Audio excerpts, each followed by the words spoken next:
আমরা দেখেছি বিশেষ করে থিয়েটার নিয়ে যারা পড়াশোনা করে, নাটক, নাট্যতত্ত্ব, সঙ্গীত, মানে সংস্কৃতির এই যে খুব পুরনো ধারাতে যারা থাকে সবসময়, এরা একটু ভয়েস রেইজার হয় সামহাও, অধিকারগুলো নিয়ে কথা বলতে পছন্দ করে।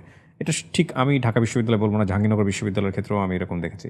তো সামহাও এখানে এসে কি তোমার পার্সোনালিটি অনেক বেশি ফ্লারিশ করলো, অনেক বেশি এনরিচ হলো, যে না ঠিক আছে ঢাকা বিশ্ববিদ্যালয় একটা, আমরা বলি ছাতি বড় হয়ে যাওয়া, মানে বুকের সাহস বড় হয়ে যাওয়া, এরকম কোনো ঘটনা ঘটলো নাকি মনে হলো যে না ঠিক আছে it's okay, I can do it? এটা সত্য কথা, এটা অস্বীকার করার কোনো সুযোগই নেই। যেহেতু ঢাকা বিশ্ববিদ্যালয়ে আসার পর আমি কে ছিলাম? আমি তো কিছুই ছিলাম না। এই অজপাড়া গায়ের মহিউদ্দিন রনি নামে একটা ছেলে, সে ঢাকা বিশ্ববিদ্যালয়ে যখন আসলো তখন মানুষ তাকে গুরুত্ব দেওয়া শুরু করলো যে না ও পড়াশোনা করে নিশ্চয়ই, হয়তো এরকমটা ভাবা শুরু করলো। তো ঢাকা বিশ্ববিদ্যালয়ে আসার পর যে সংস্কৃতির সাথে আমরা আর কি বড় হই, সেই সংস্কৃতির মধ্যে যখন আমিও ঢুকলাম, তো ঢুকতে ঢুকতে সবার সাথে যে প্র্যাকটিসগুলো সেগুলো তো আমারও করা হয়েছে। তো তারপর এক এক করে নানা রকম দুঃসাহসিক যে অভিযানগুলো মধ্যে ঢাকা বিশ্ববিদ্যালয়ের প্রত্যেকটা শিক্ষার্থীকে যেতে হয়, সেগুলোর মধ্যে তো আমিও গিয়েছি। ছাত্র রাজনীতির সঙ্গে যুক্ত ছিল? হ্যাঁ। ওকে।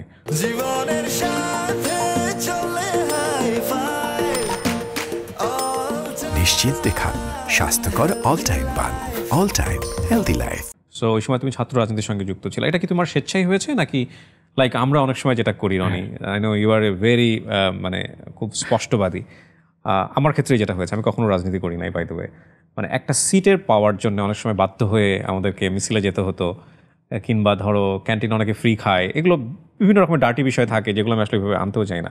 মানে তুমি বাধ্য হয়েছিল নাকি তুমি স্বেচ্ছায় গিয়েছো? আসলে প্রথমে যখন ঢাকায় আসি তখন তো এরকম মেন্টর ছিল না, না থাকার জায়গা ছিল না, কোথায় খাবো, বাইরে অনেক দাম, তো ওরকম খাওয়ার মতো থাকা পড়ার মতো। বাবা তখন দেশের বাইরে গিয়েছিল একটা বিশেষ প্রবলেমে পড়ে, আমরা খুব ক্রাইসিসে পড়ে গেছি তখন। বাবা হচ্ছে গিয়ে মানে একটা গ্রামে সে যে দোকান নিয়েছিল সেটা একদম বিক্রি করে দিয়ে বিদেশ চলে গেছে। তো ওখানে গিয়ে যখন আবার সে ফেরত আসে, ওখানে মানে দালালের মাধ্যমে গিয়েছিল, তো যে এখন একটু ধোকা খেয়ে আবার সে ব্যাক করেছিল।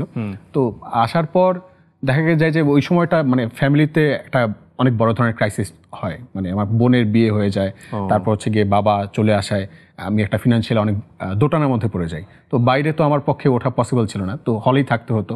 তো হলে তো সিটে যদি থাকতে হয়, অন্তত গণরুমে যদি থাকতে হয়, তাহলে তো পলিটিক্সে ইনভলভ হতেই হবে।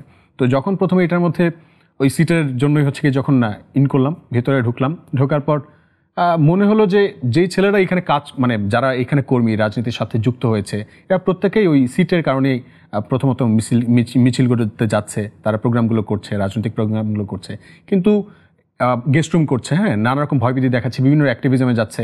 কিন্তু এদেরকে অবজার্ভ করে দেখলাম যে এরা মানুষ হিসেবে অতটা খুব যে খারাপ ব্যাপারটা এমন না। এদেরকে কোনো না কোনোভাবে ইনফ্লুয়েন্স করা হচ্ছে, হ্যাঁ, এমন কোনো জায়গা থেকে ইনফ্লুয়েন্স করা হচ্ছে যেটা ওরা নিজেরাও চায় না। আমি ঢাকা বিশ্ববিদ্যালয়ের প্রত্যেকটা স্টুডেন্টকে মানে আমি বলতে পারবো, যারা আমি যাদেরকে দেখেছি, আমার যারা বন্ধুরা ছিল, তাদের মধ্যে এখন যারা রাজনীতিতে এখনও সক্রিয়, তাদের মধ্যে 99% আমার বন্ধুদেরকে আমি দেখেছি যে তারা খুবই পোলাইট, খুবই ডিসেন্ট, মানুষ হিসেবে খুবই ভালো। কিন্তু ওই যে সঙ্গ দোষে লোহাও ভাসে, এমন একটা স্রোতের মধ্যে সবাই যায়, তো যার কারণে দেখা যায় যে তারা তাদের ওই ব্যক্তিত্বটা ওইটা হয়তোবা ধরে রাখতে পারে না, একটা সামগ্রিক ব্যক্তিত্বে পরিণত হয়ে যায় আর কি। এক্স্যাক্টলি, হ্যাঁ। আমার ক্ষেত্রে এমনটাই হয়েছে, এটা আমি অস্বীকার করার তো কোনো সুযোগ নেই, পরিচয় অস্বীকার করা না, ডেফিনেটলি না। আমরা চাই এগুলো অ্যাড্রেস হোক এবং এগুলো সমাধানও হোক। টেলিভিশনের ওই সামনে সিটে বসার কালচারটা কি চেঞ্জ হয়েছে এখন পর্যন্ত টেলিভিশন রুমের? তারপরে রিমোটটা যাদের হাতে থাকে, এটা কি সাধারণ ছাত্রছাত্রীদের হাতে আসা পর্যন্ত সুযোগ তৈরি হয়েছে? আমার মনে হয় না এই কালচার এখনো পরিবর্তন, এখন পর্যন্ত যে খুব পরিবর্তন হয়েছে ব্যাপারটা এমন না, এখনো ওইটাই আছে। একটা মানদাতার আমলের যে কালচার, সেটা এখনো আমরা ঢাকা বিশ্ববিদ্যালয়ের শিক্ষার্থীরা মেনটেন করেই যাচ্ছি। আমি জানি না এই অনুষ্ঠানটা হয়তো অনেকেই দেখবেন, আমরা দুজনেই আজকে ঢাকা বিশ্ববিদ্যালয়ের শিক্ষার্থী। ও রাজনীতি করে, রাজনীতির সঙ্গে যুক্ত আছে, আমি কখনোই রাজনীতির সঙ্গে যুক্ত ছিলাম না। বাট ঢাকা বিশ্ববিদ্যালয় হচ্ছে আমাদের আত্মার সংগঠন, মানে যারা ঢাকা বিশ্ববিদ্যালয়ে আমরা পড়েছি কোনো সাবজেক্টে, এটা আমাদের সারা জীবনের সবচেয়ে ভালোবাসার জায়গা। তো কিছু কিছু জিনিস আসলে নিঃসন্দেহে চোখে লাগে এবং এগুলো সেই প্রাচীন আমলের সিস্টেম, এগুলোর পরিবর্তন হওয়া উচিত। আমরা হয়তো খুব সিলি একটা বিষয় উদাহরণ দিলাম, কিন্তু আমরা মনে করি রাজনীতি এটা একটা সবচেয়ে বড় প্রতিষ্ঠান একটা দেশের, তো সেই জায়গাতে এই জিনিসগুলোর পরিবর্তন ডেফিনেটলি আসা উচিত।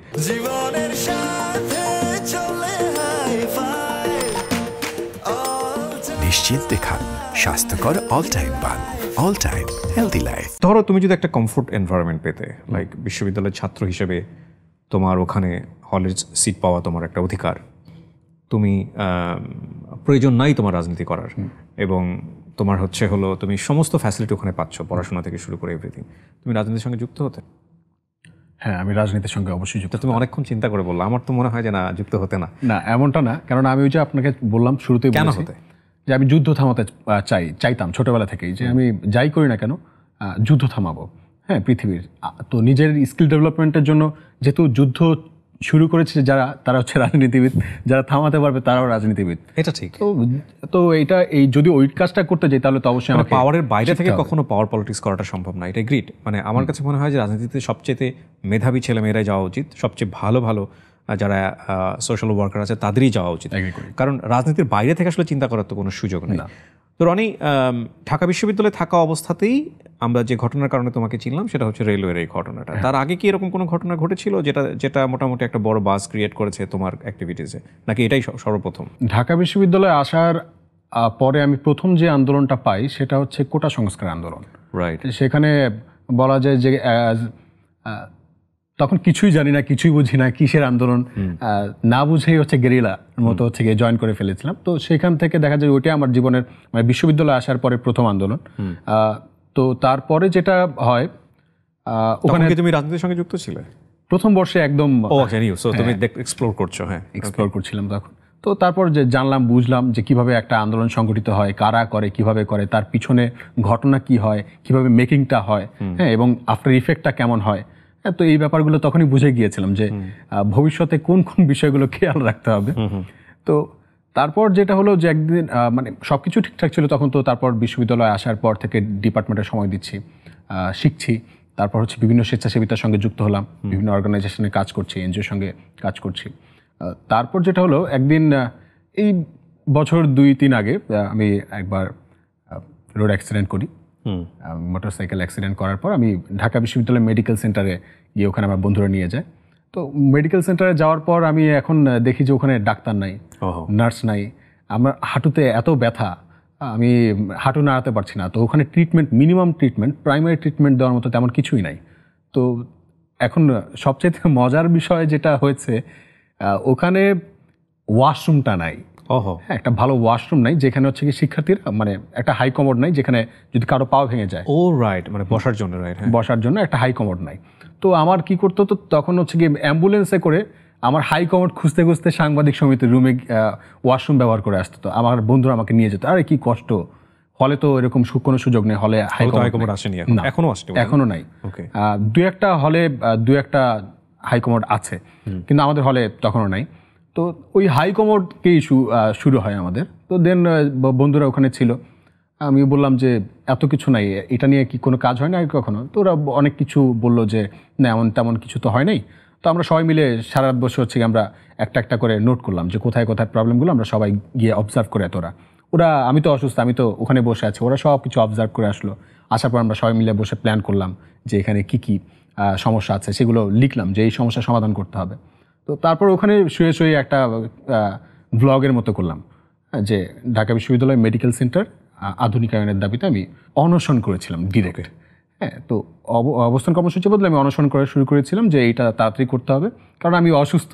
এখন এই মুহূর্তে আমার ট্রিটমেন্ট তো খুব এমার্জেন্সি দরকার। আমি এখন যদি এখান থেকে এটা দাবিটা আদায় করে না বের হই, তাহলে তো হচ্ছে এই প্রবলেমটা কখনো সলভ হবে না। তো মনে হলো যে ওকে, তাহলে একটা কাজ করি, এখানে অনশন করে বসি, যাতে অ্যাজ সুন অ্যাজ পসিবল এটা যাতে কর্তৃপক্ষের দৃষ্টিগোচর হয়। তো সেই দৃষ্টি আকর্ষণের চিন্তাভাবনা থেকে অনশন করা প্রায় 58 ঘন্টা অনশন করার পর আমাদের ভিসি স্যার আসলেন এবং সেই দাবি তিনি মেনে নিলেন। আমি একটু স্টোরিটা আনতে চাই ভাবে যে লাইক তুমি 58 ঘন্টা যে অনুসরণ করছিলে, ইন দ্য মিন টাইম কি হলো? মিডিয়া তোমাকে ফোকাস করলো বা তুমি নিজে থেকে আসলা সোশ্যাল মিডিয়াতে? কি হলো? সোশ্যাল মিডিয়া একটা ভিডিও পোস্ট করলাম, তারপর এক এক করে হচ্ছে মিডিয়া আসা শুরু করলো। ওকে, হ্যাঁ। তো তারপর সেইটার বা ভিসা তো সহজে আসার কথা না, এই জন্যই জিজ্ঞেস করছি। হ্যাঁ, তিনি তো সহজে আসেন। হ্যাঁ, তিনি সাহেবগঞ্জ খুব সহজে আসেন না, যে কারণে। ওকে, হ্যাঁ। সো শিক্ষার্থীরা সবাই খুব জোর বেঁধে বলা যাচ্ছিল যে সোশ্যাল মিডিয়া লেখালেখি করছিল, তারা কথা বলছিল। In the meantime Dhaka medical কর্তৃপক্ষ তো তোমাকে এসে হাই কমোড ব্যবস্থা করে দেওয়ার কথা। না, এমন কোনো কিছু তারা করে নাই। না, so they don't care actually. না। তারপর কি হলো 58 ঘন্টা পর? তারপর হচ্ছে কি, যখন হয়েছে ভিসি স্যার আসলেন, আসার পর তারপর তারা দাবি মেনে নিলেন, বলেছেন যে বাস্তবায়ন করে দেবেন। তো একটা যেটা হয়েছে ইনস্ট্যান্ট হচ্ছে ওখানে কমরটা বসিয়ে দিছে। ওকে, না, ইনস্ট্যান্ট হচ্ছে ওখানে ওয়াশরুমে কমর ব্যবস্থা করে দিয়েছে এবং তারা কথা দিয়েছে যে এখানে যে ট্রিটমেন্ট, মিনিমাম ট্রিটমেন্টটা দরকার সেটা ব্যবস্থা করে দেবে এবং তারা সেটা করেছে। Okay. কিন্তু সেই যেই 6 দফা দাবি ছিল, সেই 6 দফা দাবির যেই সকল বিষয়গুলো ছিল সেগুলো হচ্ছে তারা বলেছে করবে, কিন্তু দেখা যায় যে বলেছে যে মাস্টার প্ল্যান আছে আমাদের, সেই মাস্টার প্ল্যান অনুযায়ী যাবে, আমরা আগামী 1 বছরের মধ্যে কাজটা করে ফেলবো। তো 1 বছর এখন 3 বছর হয়ে যাচ্ছে, কিন্তু মাস্টার প্ল্যান কোথায়, ভিসি স্যার কোথায়, আমরা কেউ জানি না। কিছুই হয় নাই। না, তেমন বেশি কিছু তখন কি তুমি রাজনীতির সঙ্গে যুক্ত? তখন যখন ফার্স্ট ওই ঢাকা বিশ্ববিদ্যালয়, তখন বাংলাদেশ ছাত্রলীগের কর্মী হিসেবে আমি বেশ সক্রিয়। তো এইরকম আন্দোলন হলে তো সরকারের উপর একটা চাপ পড়ে। রাজনৈতিক দল থেকে তোমাকে বলা কি ছিল, তুমি ধরনের আন্দোলন করছো বা কোনো কিছু? তো তারপর তো দেখা যাচ্ছে যে এটা তো কোনো দলীয় আন্দোলন না, যেহেতু আমি ব্যক্তি, তো তারা বেশি একটা ব্যাপারটা নিয়ে মাথা ঘামায়নি। তবে বলেছে যে কোনো আন্দোলন বা মুভমেন্ট করার আগে তুমি সচেতন থেকো, বা দলের কনসার্ন নিও। হ্যাঁ, কথা বলো আমাদের সাথে। বলতেছে যে ভাই আপনাদের সাথে কথা বলবো, এর পরের বার অবশ্যই বলবো।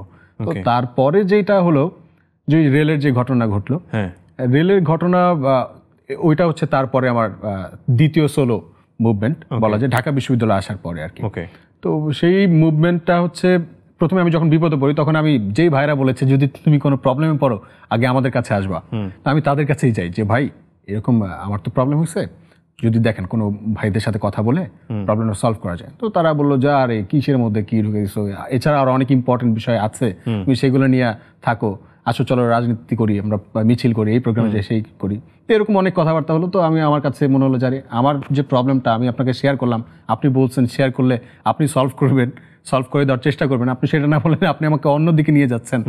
আচ্ছা ঠিক আছে ভাই, আমি দেখি, আমি নিজের প্রবলেম নিজে সলভ করার চেষ্টা করছি। তো এক এক করে যারা বিশ্ববিদ্যালয়ে পড়াশোনা করছে, প্রাক্তন বড় ভাই, তাদের সাথে যোগাযোগ করার চেষ্টা করলাম যে কীভাবে কী করবো ভাই, পরামর্শ দেন। তো তারা বিভিন্ন রকম পরামর্শ দিল, ভোক্তা অধিকার সংরক্ষণ অধিদপ্তরে অভিযোগ দায়ের করলাম।